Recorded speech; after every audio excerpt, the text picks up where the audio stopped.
In this tutorial, we're going to show you how to fix where this company built this fence over these rocks and it just looks terrible. There is a technique on making this look good, and we're going to show you how.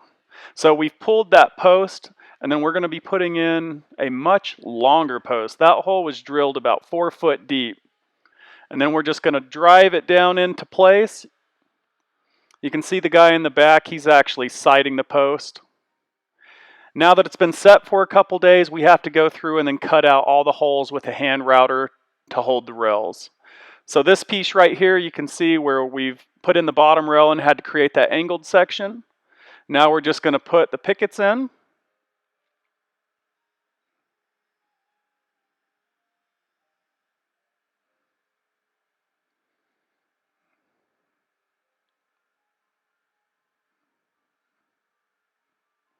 That's a metal cutting blade, if you're wondering. All those pickets are tongue and groove. They just slide together.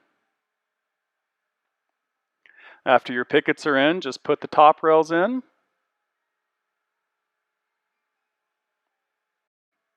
Now look at the difference, the before and after. This is what we had when we showed up. And look at that, so much better. Thanks for watching, guys.